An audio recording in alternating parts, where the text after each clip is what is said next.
Good morning students, कैसे हैं आप। स्वागत है आपका हमारे YouTube channel D methods academy. देखिए बच्चों, क्लास 12th में आरबीएससी इकोनॉमिक्स का अपने कोर्स स्टार्ट किया था और इसमें हम अब तक 2 वीडियो अपलोड कर चुके हैं। ये हमारा तीसरा वीडियो है। इसमें हम आज बात करते हैं बच्चों माइक्रो इकोनॉमिक्स का, जो हमारा पहला चैप्टर है। उसमें आर्थिक नियमों की कमियाँ, यहाँ से स्टार्ट करते हैं। आर्थिक नियमों की कुछ कमियां होती है। आर्थिक नियम कम निश्चित होते हैं। आर्थिक नियम खरे नहीं उतरते। आर्थिक नियम कम विश्वसनीय होते हैं। आर्थिक नियम पूर्ण शुद्ध नहीं होते हैं।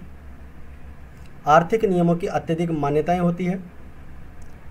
ये बात थी हमारी आर्थिक नियमों के संबंध में कि आर्थिक नियमों की कुछ कमियां होती हैं।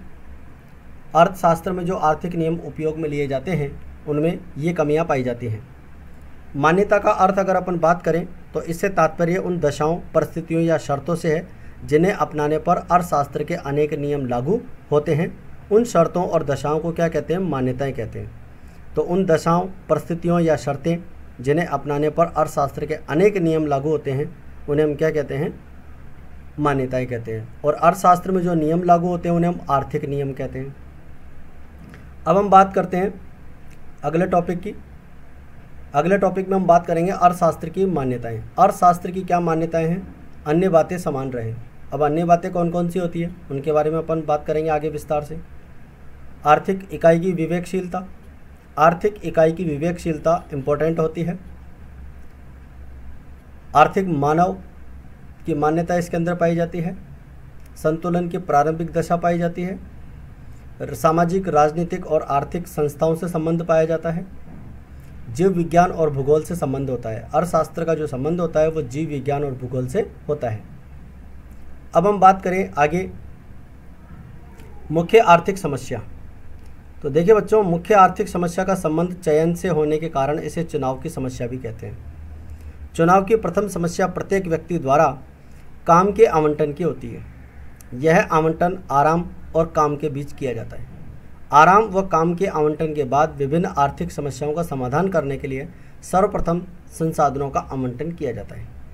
उपलब्ध साधनों के आवंटन द्वारा उन सभी मुख्य आर्थिक समस्याओं को ज्ञात किया जाता है और मुख्य आर्थिक समस्याओं के समाधान खोजने के लिए उत्पादन संभावना वक्र, अवसर लागत और सीमांत लागत अवधारणाएं मुख्य रूप से काम में ली जाती हैं। तो यह है बात मुख्य आर्थिक समस्या की। और आर्थिक समस्या का जो संबंध होता है वो चुनाव की समस्या से होता है। क्यों? क्योंकि हमारे पास जो संसाधन होते हैं वो सीमित होते हैं और आवश्यकताएं असीमित होती हैं। फिर हम बात करें आर्थिक समस्या उत्पन्न होने के कारण। अब आर्थिक समस्या क्यों उत्पन्न होती है? तो सबसे पहला कारण है आवश्यकताओं का असीमित होना, यानी मनुष्य की जो आवश्यकताएं होती है वो असीमित होती है। सीमित संसाधनों का होना, यानी हमारे पास जो संसाधन होते हैं वो सीमित होते हैं। इसके बाद में हम बात करें आवश्यकता और साधनों के बीच में तालमेल नहीं हो पाता, इसलिए मुख्य आर्थिक समस्याएं उत्पन्न होती हैं। फिर हम बात करें मुख्य आर्थिक समस्याएं या प्रश्न कौन कौन से हैं या कार्य। मुख्य आर्थिक कार्य, मुख्य आर्थिक प्रश्न, मुख्य आर्थिक समस्याएं, इनको हम कह सकते हैं। तो पहली समस्या है क्या उत्पादन किया जाए। इस समस्या में यह स्पष्ट किया गया बच्चों कि अर्थव्यवस्था में उपभोक्ता वस्तुएं जिनमें अनिवार्य, आरामदायक, विलासिता वस्तुएं शामिल हैं और दूसरी और पूंजीगत वस्तुएं जैसे मशीनें, उपकरण, कच्चा माल आदि हैं। इनमें से किस वस्तु का उत्पादन किया जाए, ये एक हमारे सामने समस्या आती है। इस समस्या के समाधान में यह तर्क दिया जाता है कि जिस वस्तु की मांग सबसे अधिक होती है उसी वस्तु का क्या करना चाहिए? उत्पादन करना चाहिए। तो जिस वस्तु की डिमांड अर्थशास्त्र में ज़्यादा हो, अर्थव्यवस्था में ज़्यादा हो, उसी वस्तु का क्या होना चाहिए? उत्पादन होना चाहिए। फिर हम बात करें कैसे उत्पादन किया जाए। तो इस समस्या में स्पष्ट किया गया है कि अर्थव्यवस्था में श्रम गहन तकनीक और पूंजी गहन तकनीक, दोनों गहन तकनीक उपलब्ध होती है। ठीक है, इसमें किस तकनीक द्वारा उत्पादन किया जाए, इस समस्या के समाधान के अंतर्गत ये तर्क दिया जाता है कि जिस तकनीक के प्रयोग से न्यूनतम लागत पर ज़्यादा से ज़्यादा उत्पादन किया जा सके उसी टेक्नोलॉजी का उपयोग किया जाना चाहिए। यानी हमारे पास में लेबर बेस्ड और कैपिटल बेस्ड, ठीक है, श्रम प्रधान तकनीक और पूंजी प्रधान तकनीक, 2 तरह की तकनीकें उपलब्ध हैं। और इस समस्या के समाधान में कि कैसे उत्पादन किया जाए, इसमें यह तर्क दिया जाता है कि जिस तकनीक के प्रयोग से ज़्यादा उत्पादन हो और कम से कम लागत हो, उसी तकनीक का प्रयोग करना चाहिए। फिर हम बात करें अगले टॉपिक की, तो हमारे पास अगला टॉपिक है किसके लिए उत्पादन किया जाए। इस समस्या में स्पष्ट किया गया है कि एक अर्थव्यवस्था में समाज में उपभोक्ताओं के 3 वर्ग होते हैं, जिनमें उच्च वर्ग, मध्यम वर्ग और निम्न वर्ग आता है। इनमें से किस वर्ग के लिए उत्पादन किया जाए? तो इस समस्या के समाधान के अंतर्गत ये तर्क दिया जाता है कि जिस उपभोक्ता वर्ग की संख्या सबसे अधिक हो, यानी जिस वर्ग की संख्या ज़्यादा हो, उसी वर्ग के लिए क्या होना चाहिए बच्चों? उत्पादन होना चाहिए, उन्हीं के लिए उत्पादन किया जाए। अब हम बात करते हैं मुख्य आर्थिक समस्याओं को हम डायग्राम के माध्यम से बता सकते हैं क्या उत्पादन किया जाए। तो इसका एक डायग्राम है यहाँ पर, मान लीजिए ओ एक्स पर तो अपन ने एक वस्तु बता दी मक्खन, और एक दूसरी वस्तु अपन ने बता दी ओ वाई पर बंदूकें, यानी कि 2 वस्तुएं उपलब्ध है। जिस वस्तु की ज़्यादा हमारे को डिमांड होगी उस वस्तु का क्या किया जाएगा? उत्पादन किया जाएगा। तो 2 वस्तुओं के उत्पादन का जो यहाँ पर पॉसिबिलिटी कर्व जो बन रहा है, उत्पादन संभावना वक्र बनता है, उसकी सहायता से हम ये बता सकते हैं कि क्या उत्पादन करना चाहिए। अब दूसरी समस्या आती है कैसे उत्पादन करें। तो यहाँ पर भी हम 2 बातें ले सकते हैं, एक तो श्रमिकों द्वारा और एक पूंजी या मशीनों द्वारा। 2 तकनीक हमारे पास है, तो दोनों तकनीकों के उपयोग से यहाँ पर जो वक्र बनेगा उसे भी हम उत्पादन संभावना वक्र कहेंगे, जिसके माध्यम से हम ये बता सकते हैं कि कैसे उत्पादन करना चाहिए। अब बात आती है किसके लिए उत्पादन करें। तो यहाँ पर भी हम बता सकते हैं 2 वर्ग हम ले सकते हैं, एक तो धनी वर्ग ले सकते हैं ओ एक्स पर, और ओ वाई पर हम ले सकते हैं निर्धन वर्ग। तो दोनों में से जिस वर्ग की संख्या ज़्यादा होगी उसके लिए उत्पादन किया जाएगा, और इसको दर्शाने वाला जो वक्र होगा वो उत्पादन संभावना वक्र होगा। ठीक है, आगे बढ़ते हैं बच्चों। उम्मीद है आपको समझ में आ रहा होगा, और जो बात समझ में नहीं आए वो आप कमेंट बॉक्स में बता सकते हैं। इसके बाद में देखिए बच्चों, हमारे पास अगला टॉपिक आता है उत्पादन संभावना वक्र।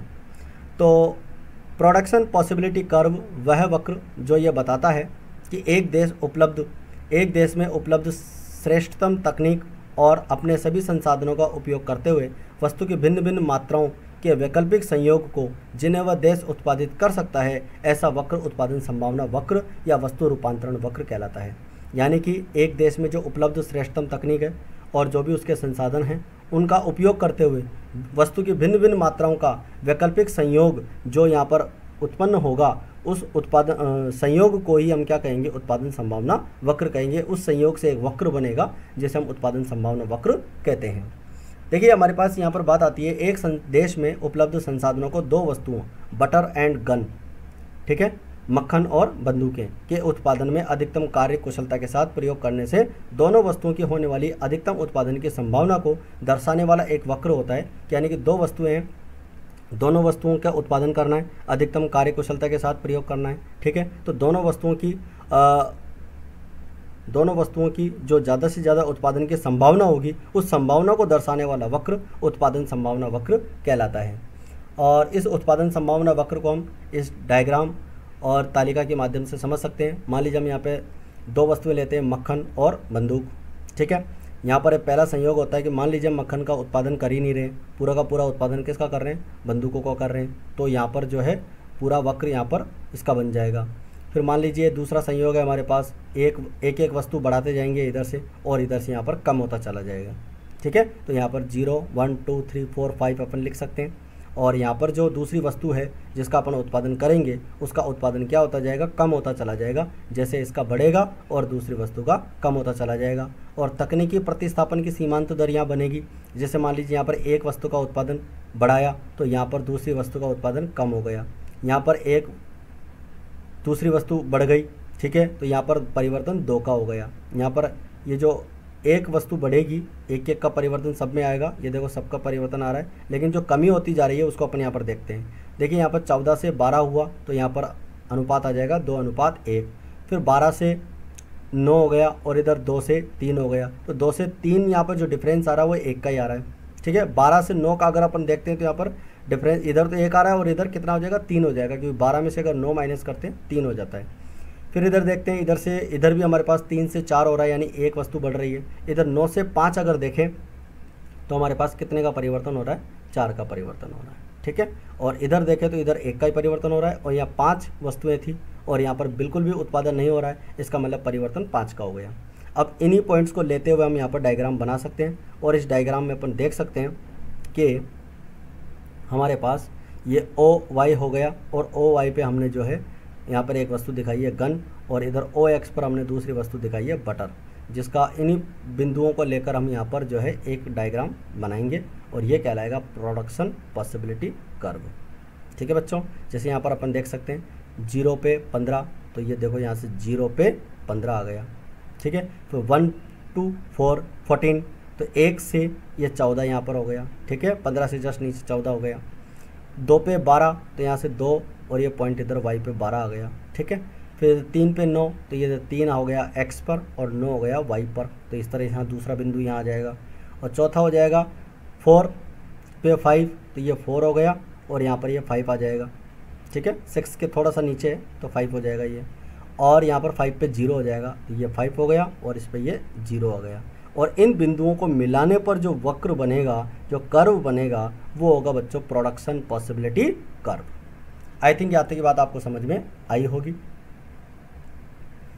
अब बात करें उत्पादन संभावना वक्र में परिवर्तन का प्रभाव क्या होता है। तो देखिए, उत्पादन क्षमता में वृद्धि होती है, साधनों में वृद्धि होने पर उत्पादन संभावना वक्र में परिवर्तन होता है, उत्पादन क्षमता में वृद्धि होने पर भी परिवर्तन होगा, नई तकनीकों का प्रयोग करने पर भी परिवर्तन होगा।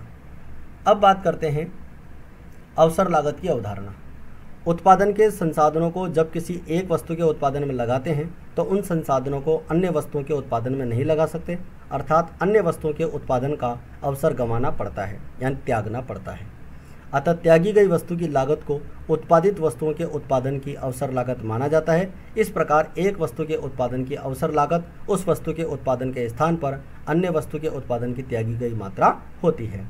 तो इस प्रकार हम कह सकते हैं अवसर लागत की अवधारणा ये होती है। उत्पादन के साधनों को जब एक वस्तु के उत्पादन में लगाते हैं तो उन संसाधनों को अन्य वस्तु के उत्पादन में नहीं लगा सकते और अन्य वस्तुओं के उत्पादन का अवसर गंवाना पड़ेगा। तो जो त्यागी गई वस्तुओं की लागत होगी उसी लागत को हम अवसर लागत कहते हैं। इसके बाद में सीमांत अवसर लागत की अवधारणा। उत्पादन के लिए संसाधनों को एक वस्तु के उत्पादन से हटाकर दूसरी वस्तु के उत्पादन की ओर बढ़ते हैं। संसाधनों को जब एक वस्तु की एक अतिरिक्त मात्रा का उत्पादन बढ़ाने के लिए दूसरी अन्य वस्तु के उत्पादन में कमी करनी पड़ती है।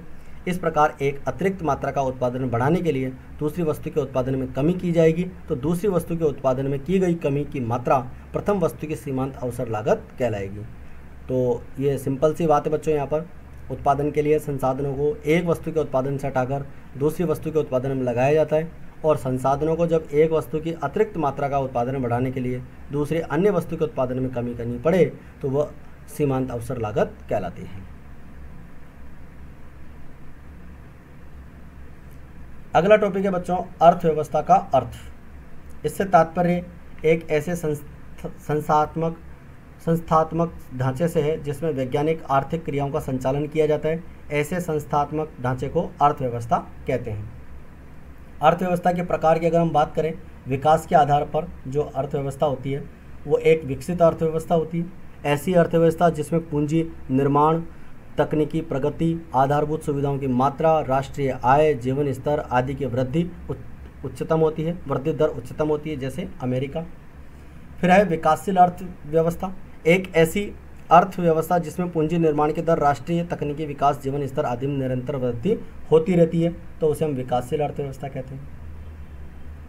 स्वामित्व के आधार पर अगर हम बात करें तो एक होती है पूंजीवादी अर्थव्यवस्था। यह एक ऐसी अर्थव्यवस्था होती है जिसमें उत्पादन के सभी साधनों पर पूंजीपतियों का निजी स्वामित्व होता है। इन साधनों का उपयोग अपने निजी लाभों में वृद्धि के लिए करते हैं और इस व्यवस्था में सरकार का कोई हस्तक्षेप नहीं होता है। इसे बाजार और स्वतंत्र अर्थव्यवस्था भी कहते हैं।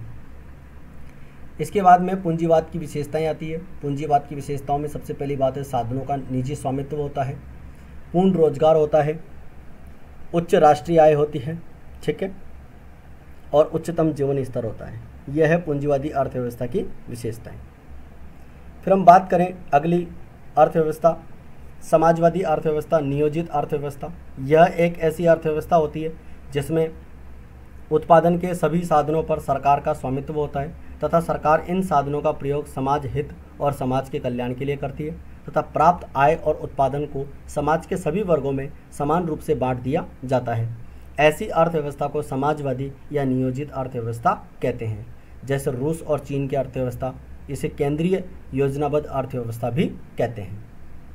अब आती है बात समाजवाद की विशेषताएं।